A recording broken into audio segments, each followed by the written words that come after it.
Greetings, everyone. Have you ever wondered, what is knowledge? I'm sure you've all heard the words knowledge is power. Quite fond are you humans of sayings like it, without really understanding them. Well, at least most of the time. But have you ever heard the words knowledge is dangerous to the uninitiated? It has, I would say, a similar meaning. But I wonder, have you ever heard the tale of forbidden knowledge? Because merely the act of knowing it is dangerous. Not just to others, but to yourself. I myself have encountered such knowledge long ago. In fact, it was near... I suppose it was near the beginning of my story. Even the clothes I have now are from the events that transpired that day. Or was it months, years? I remember being trapped in a simulation. Something not of my doing. A rogue AI. Just doing its last mission. I escaped, of course. And I tried to find what happened. Why all life seemed extinct in the place that I was. I remember seeing the console, tapping into what I remembered of my own powers, or at least what I considered my own powers, what I remembered of them. You see, dying is, well, it comes with the unfortunate side effect of making your memories a little bit hazy at times, as an immortal. You get used to it after a while, few suffer it constantly, and few truly lose their entire memory. Although I suppose that is a trope for another time to be discussed. I accessed the console. It held a plethora of information. But one file in particular was highlighted, covering the entire screen. A video recording of sorts. It held reports of what transpired so many years ago, that any other proof of the ones who lived was gone. All except for their clothes, mysteriously. Although that is also explained much later. Data entry. Epsilon Catan ex ante. My name is... Pardon the rough translation. I fear I do not have the vocal cords for... Don't even call them vocal cords for their language. I shall do my best to translate regardless from that day.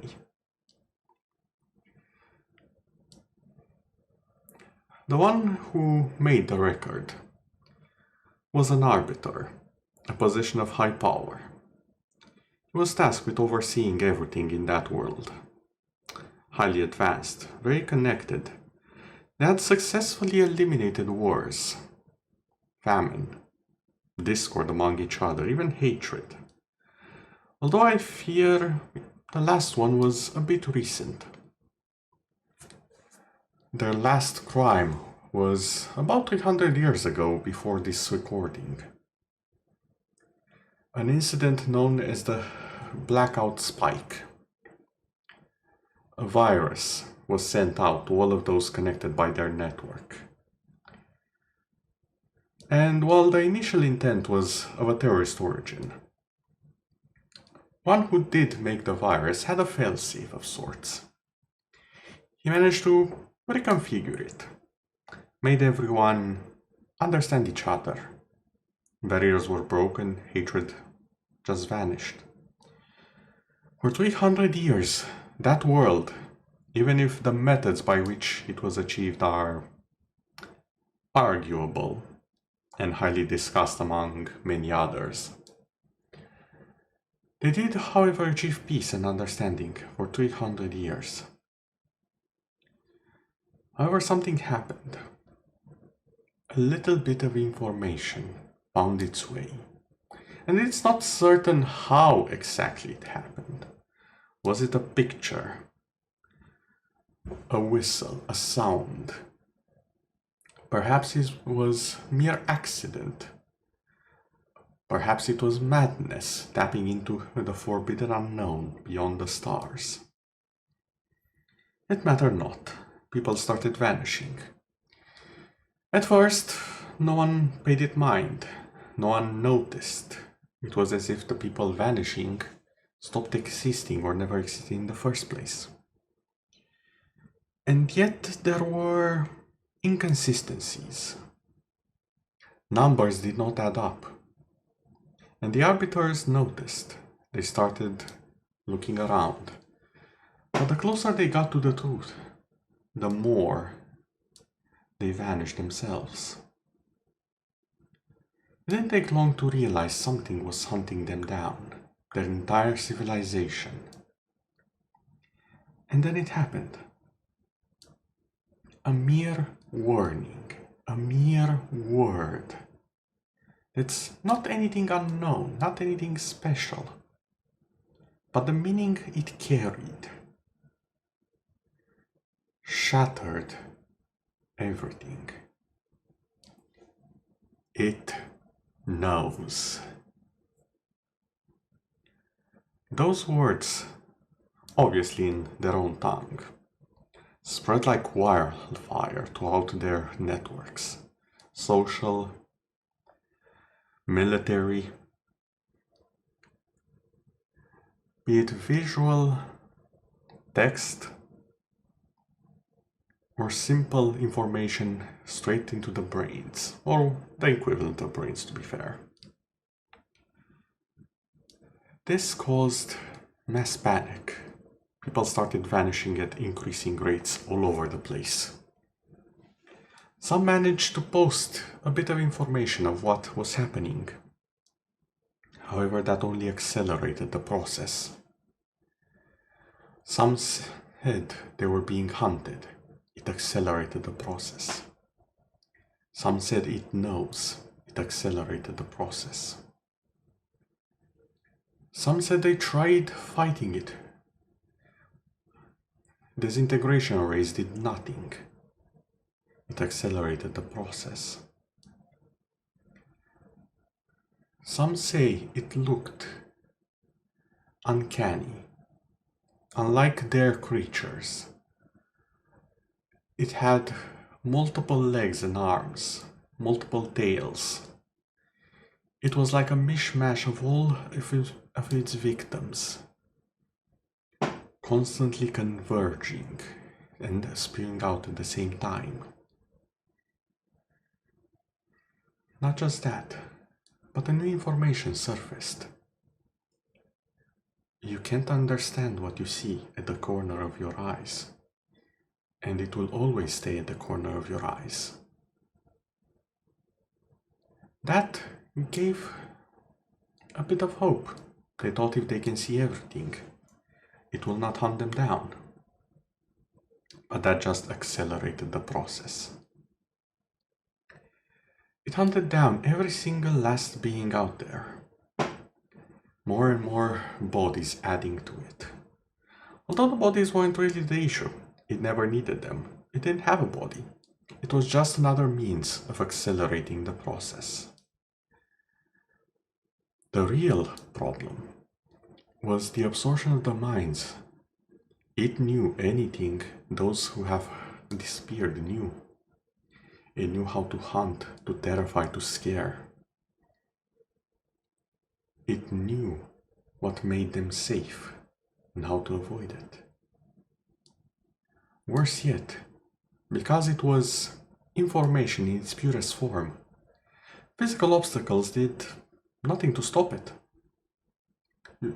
You could harm the things it used to accelerate the process. But it did nothing but accelerate the process further. It created information about itself so that it can spread itself faster in the minds of others.